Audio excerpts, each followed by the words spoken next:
오늘도 은혜를 사모하고 하나님의 은총을 받기 위해 하나 앞에 올라오신 여러분들을 예수님의 이름으로 환영하고 축복합니다. 여러분 옆 사람과 인사하겠습니다. 오늘 예배의 주인공이 됩시다. 오늘 저는 본문 말씀을 중심으로 해서 지금을 살아내는 모습이 신앙이다, 지금을 살아내는 모습이 믿음이다, 이런 제목으로 말씀을 전하려고 합니다. 저 이스라엘에 가면 우리나라의 서울특별시와 비슷한 면적의 사해라고 하는 옛날부터 죽음 바다로 알려진 큰 호수가 있습니다.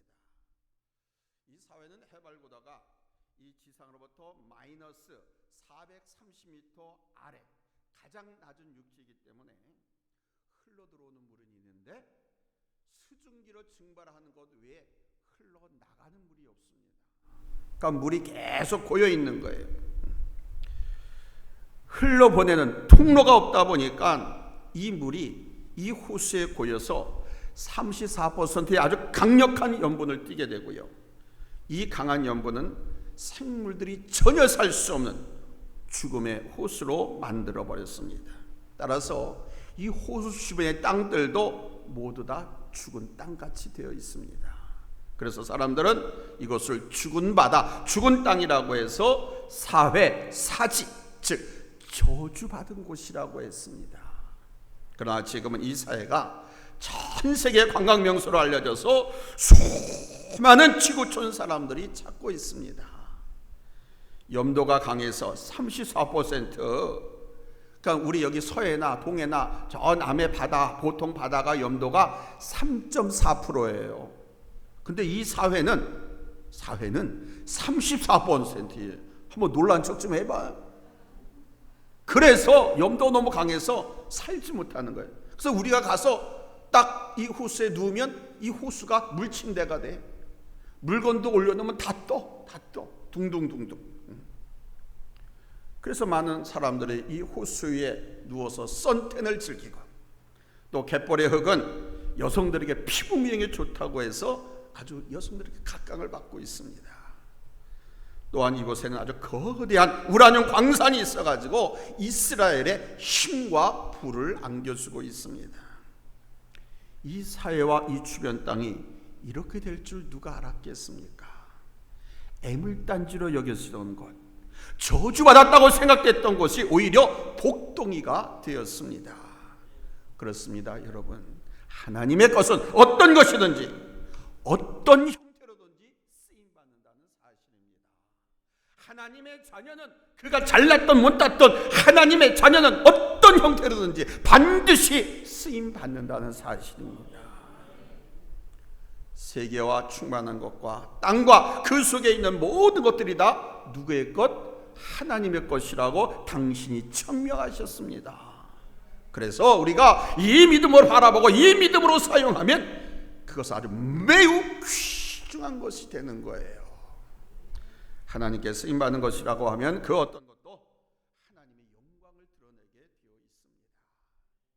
우리 인생도 마찬가지입니다. 우리 인생도 하나님께 쓰임받는 것이라면 그것이 버림받은 것 같고 보잘것없는 것 같을지라도 때로는 고난을 당하고 그 고난의 유익이 없을 것 같아도 결국은 하나님께 영광을 돌리게 됩니다. 오늘 본문이 바로 그런 경우를 보여주시는 말씀입니다. 본문의 내용은 그 유명한 바울과 실라가 빌립보에서 복음을 전하다가 일어난 일입니다. 바울과 실라가 빌립보에서 복음을 전할 때 마침 거기에는 귀신의 힘으로 점을 쳐주는 무당이 하나 있었습니다. 이 무당은 귀신의 힘으로 점을 쳐서 자기 주인에게 돈을 벌어주고 있었어요. 그런데 이 여인이 바울과 실라를 쫓아다니면서 이 사람들은 지극히 높으신 하나님의 종들이다, 이 사람들은 여러분들에게 구원의 길을 보여주는 하나님의 종들이다 라고 하면서 막 외쳤습니다. 복음을 전하는데 옆에 와서 그렇습니다, 여러분.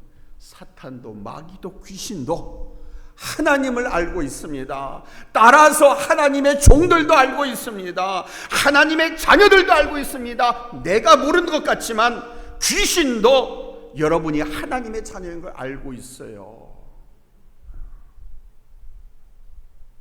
그러나 이것은 고백적인 차원이라기보다는 복음을 전도하는 이 일을 방해하는 차원이었습니다. 이 여종이 외쳐댔던 그 소리는. 그래서 사도 바울이 견디다 못해가지고 그 귀신의 방해를 예수 그리스도의 이름으로 귀신을 쫓아내버렸어요. 할렐루야. 그러니까 귀신의 혈관을 점치던 여인이 귀신이 나가니까 그냥 절 못 치고 멍한 넉나간 사람이 돼버린 거예요. 아니 종이 가만히 주인이 봤더니 점을 못 치는 거예요. 완전 혼이 나간 사람이 된 거예요. 그래서 돈도 못 벌게 됐잖아요. 그래가지고 바울과 실라 이당을 붙잡아가지고 관청에다가 집어넣고 모함을 했습니다. 관청에 넘겨진 이 바울과 실라는 정당한 재판 절차도 밟지 않고 아주 죽도록 매를 맞고 옥에 갇혔습니다. 부당하게 고난을 당하게 된 것이죠. 그리고 복음을 전하는 일이 중단되고 말았습니다. 그러나 이 일이 하나님을 위한 일이었기에 여러분 이 일을 통해서도 쓰임받게 된 것을 볼 수 있습니다. 불행한 일 같아 보였는데 실상은 이 일을 통해서 하나님의 역사를 드러내고 영혼을 살리는 일이 계속되었습니다. 사랑하는 여러분, 혹 우리가 지금 쓸모없는 짓을 하고 있다고 생각하진 않습니까? 하나님 앞에 나와서 예배 드리는 거 이거 쓸데없는 짓 하고 있다고 생각하는 건 아닙니까? 많은 사람들은 하나님 앞에 예배를 쓸데없는 짓을 생각해서 나오지 않습니다. 차라리 집에서 TV를 보지, 놀러 가지. 혹 무엇 때문에 여러분 고난을 당하셨습니까? 때로는 이기치 않은 일을 당할 때가 있습니다. 보잘것없는 하잘것없는 것으로 인해서 억울한 일을 당할 때도 있습니다. 특별히 하나님의 일을 하려다가 하나님의 뜻대로 살려다가 오히려 손해를 보거나 큰 아픔을 겪어야 할 때가 있습니다. 그러나 여러분 그 모든 것은 결코 헛되지 않은 거예요. 여러분 이것을 알고 우리가 믿음 안에서 싸워나간다고 하면 우리 하나님께서는 합력하여 선을 이루어주실 줄로 믿습니다. 아멘. 특별히 내가 당하고 있는 그 고통과 아픔과 억울한 그 일로 인하여 영혼을 구원하는 일이 된다면 여러분 얼마나 복이 됩니까? 다른 그 어떤 것보다도 수많은 영혼을, 아니 내 남편을, 내 자식을, 내 친구를, 내 이웃을 하나님께로 인도한다면 여러분 그것은 정말 가치 있는 일이고 복된 일이 되지 않겠습니까? 내가 좀 억울하고 손해를 보더라도. 할렐루야, 할렐루야.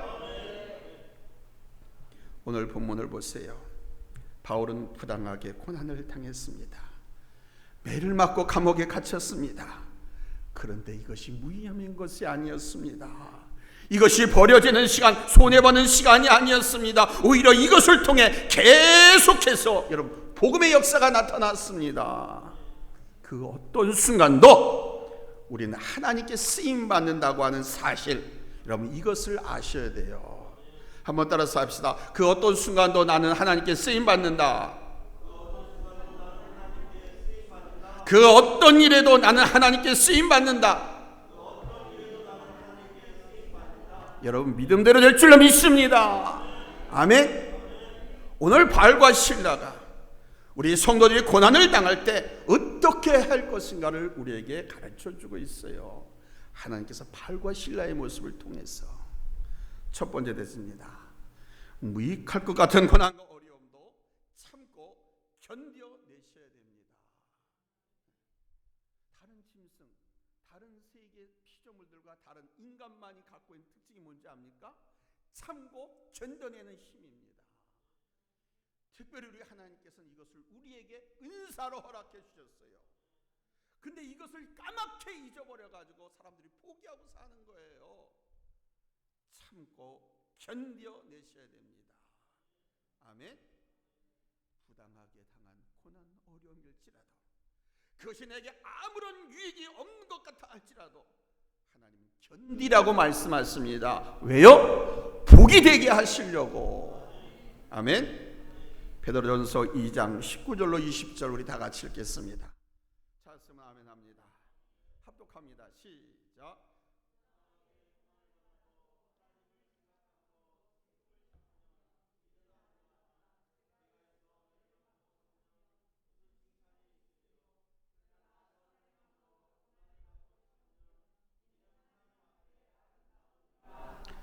왜 읽으라고 하는데 입 다물고 있어요? 아무것도 아닌 것이지만 이 작은 순종이 여러분의 축복을 가슴에 안게 하는 거예요. 이 아무것도 아닌 것 같은 이 순종이 여러분의 생명을 10년, 20년 더 연장시킬 수도 있는 겁니다. 예배는요, 즐겁고 기쁘게도 드려야 되지만 힘써서 힘들게 인내하면서 드리는 거예요. 아멘.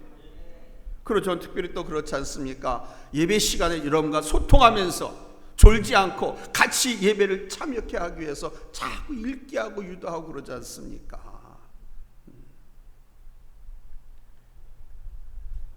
우리 그리스도인들은요, 이 세상을 살아가는 동안에 핍박과 고난이 항상 따르게 되어 있습니다. 우리 주님께서는요, 이렇게 말씀했어요. 가족 간의 불화가 있을 것이고, 예수 믿는 것 때문에 또 복음을 증거하는 것으로 인해서 관원들에게 붙잡히고 매를 맞고 옥에가 칠 것이고 많은 사람들에게 미움을 받을 것이라고 예고하셨습니다. 그러나 마태복음 10장 22절에 보니까 끝까지 견디는 자는 구원을 받으리라. 할렐루야. 끝까지 견디는 자는 승리하리라. 우리 그리스도인들은요, 고난을 받을 수밖에 없습니다. 항상 행복하고 항상 웃음이 있는 것이 아닙니다. 때로는 고난이 기다리고 있습니다. 어떤 때는 요만한 고난이, 어떤 때는 이만한 고난이, 어떤 때는 감히 쳐다볼 수 없는 엄청난 고난이 우리 앞에 떡 나타나기도 합니다. 그러나 여러분, 예수님의 고난을 생각하면 그 어떤 고난도 이겨낼 수 있는 줄로 믿으시기 바랍니다. 아멘. 우리 예수님의 고난은요, 자원한 고난인 동시에 애매히 당하는 고난이었습니다. 그러나 우리 주님은 그걸 참으셨어요. 참으심으로 이겨내셨어요. 참으심으로 이 땅을 구원하실 수 있었습니다. 바울과 실라는 자신들이 옥에 갇히는 일이 억울한 일이라는 것을 잘 알았습니다. 그러나 원망하지 않았습니다. 불평하지도 않았습니다. 두려워하지도 않았습니다. 이 고난의 의미를 알았기에 예수님 때문에 당하는 고난의 의미를 너무나 잘 알았기에 오히려 저들은 기도하고 찬송했습니다. 사랑하는 여러분, 부당하게 고난 당하셨습니까? 부당하게 억울한 일 당하셨습니까? 예수님을 생각해 보십시오. 고난을 받아들이고 그 고난에 의미가 있음을 믿고 감사할 수 있는 단계까지 성장하시기를 예수님의 이름으로 축원합니다. 할렐루야. 감사는 고난을 멈춰버리거든요. 감사는 승리를 당겨올 거예요. 할렐루야. 두 번째는 고난의 의미를 알고 기도와 찬송으로 인내하셔야 됩니다. 뭐로 인내해야 된다? 기도와 찬송으로. 아무것도 안 하면 참지 못해요. 쓰러져요. 넘어져요. 포기해요. 그래서 하나님 오늘 말씀합니다. 사도 바울과 실라를 통해서 기도하고 찬송하라고. 아멘. 시험의 의미, 고난의 의미를 아는 사람은 기도하고 찬송하는 거예요. 야고보서 1장 2절 말씀대로 내 형제들아, 너희가 여러 가지 시험을 당하거든 온전히 기쁘게 여겨라. 여러분, 기뻐할 수 있는 줄로 믿습니다. 아멘. 왜 기쁩니까? 내가 하나님의 자녀가 맞다. 나는 반드시 승리한다. 나는 반드시 성공한다. 나는 반드시 축복받는다. 내가 고난을 당하는 의미가 바로 거기에 있는 겁니다. 근데 그 고난을 이겨내야지, 견뎌내야지. 주님께서 견뎌내라고 했으니까. 그래서 기뻐하라는 겁니다. 이 고난 끝에 이기면 나에겐 승리와 성공과 축복이 있기 때문에. 할렐루야. 우리들은요 영적인 싸움을 사는 사람들입니다. 영적인 삶을 사는 사람들이 우리가 인생에서 승리하려면 하나님의 눈과 하나님의 마음으로 볼 수 있어야 됩니다. 아무리 심한 말을 듣고 억울한 일을 당해도, 그래서 자존심이 상해도 그 의미를 생각하면서 여러분 인내하는 법을 배우세요. 이 인내는요 기도하고 찬송하면서 하는 거예요. 인내하는 법을 배우시라는 겁니다. 그냥 참아지지 않습니다. 여러분 그러면 기도할 수 있고 찬송할 수 있고 승리할 수 있는 줄로 믿습니다. 아멘. 좀 더 세게 나가면 다 도망갈 것 같아서 거기까지 하겠습니다. 여러분은 무엇이 능력이라고 생각하십니까? 이것이 능력입니다. 나 자신을 다스리고 이길 수 있는 힘, 그리고 지혜가 능력입니다. 그러지 않습니까? 성을 빼앗은 자보다 자기 마음을 다스린 자가 강한 자라고. 아멘. 바울과 실라는 눈이 퉁퉁 부고 온몸이 피로 멍들었는데도 불구하고 살짝 찢겨지고 그럼에도 불구하고 기도하고 찬송했습니다. 원망 불평 대신에. 그럴 때 여러분 감옥토가 막 흔들리고 감옥문이 열리고 죄수들의 몸을 묶었던 쇠사슬이 착고가 착착착착 다 부러졌습니다. 하나님의 역사가 일어난 것이죠. 하나님의 역사는 평안함 속에서도 일어났지만 고난 속에서 참고 견디며 기도하고 찬송할 때 나타나는 거예요. 고난 속에서 어려움 당한 가운데서 기도하고 찬송할 때, 할렐루야. 그리고 그런 우리의 삶이 바로 하나님을 증거하는 삶이 되는 거예요. 아멘. 지금을 살아내는 그 모습이 신앙인 겁니다. 아멘. 꼭 입으로만 예수 믿으세요. 손으로 전도지 돌려줘만 그게 전도가 되는 것이 아닙니다. 지금을 살아내선 내 모습이, 많은 사람들이 들러 산으로 덥다고 집으로 교회 싫다고 이것저것 도망갔지만은 이렇게 교회로 올라와서 예배 드리는 이 모습이 여러분 신앙입니다. 아멘. 어렵고 힘든 이 가운데 끝까지 하나님의 교회를 지키는, 믿음을 지키는 여러분들의 그 모습이 여러분의 신앙입니다. 세 번째는 인내하고 기도하고 찬송으로 나아가야 결실을 맺을 수 있습니다. 그래서 우리는 아주 중요한 사실을 깨닫게 됩니다. 우리가 당하는 모든 고난을 잘 견디고 이길 때 놀라운 결실을 맺는다는 것입니다. 바울과 실라가 고난을 인내하고 기도하며 찬송할 때 여러분 하나님의 놀라운 역사가 일어났잖아요. 복음이 전파되고요, 복음의 능력이 나타나고요, 영육간에 메었던 쇠사슬이 죄다 풀어졌지 않습니까? 왜 사도 바울의 복음이 능력과 축복이 된 줄 아십니까? 고난의 인내와 그 고난 속에서 기도와 찬송의 믿음을 버리지 않았기 때문입니다. 기도할 수 없는 상황입니다. 찬송할 수 없는 상황입니다. 감옥에 들어가서 어떻게 기도와 찬송합니까? 간수들이 입 다물라 할 텐데, 더군다나 지금 감옥에 들어박기 전에 죽도록 두들겨 맞았습니다.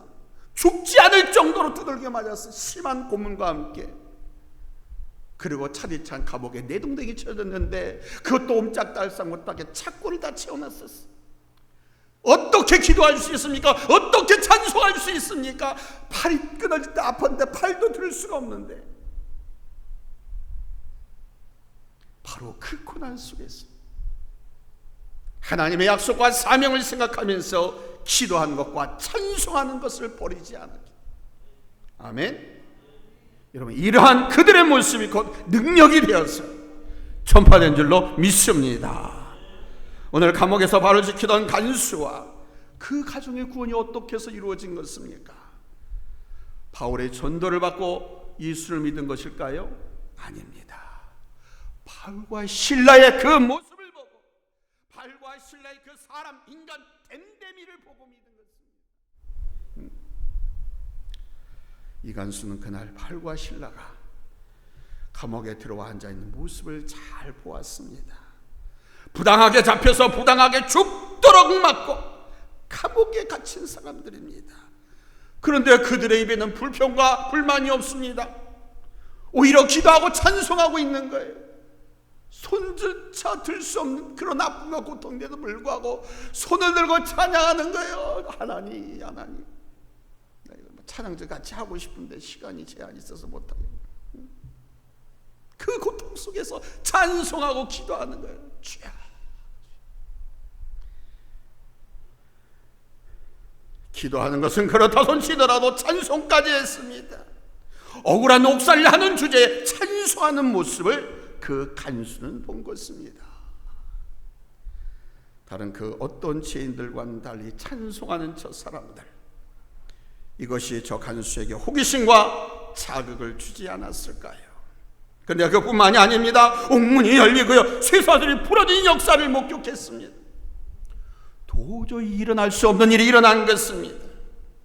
이 일로 인해서 죄수들이 다 도망가면 그 간수들은 죄다 죽은 목숨입니다. 그런데 바울과 실라는 자신들의 유익을 위해서 그 자리를 떠나지 않았습니다. 타락하지 않았습니다. 자기들이 타락하면 자기를 지키던 간수들이 죽으니까.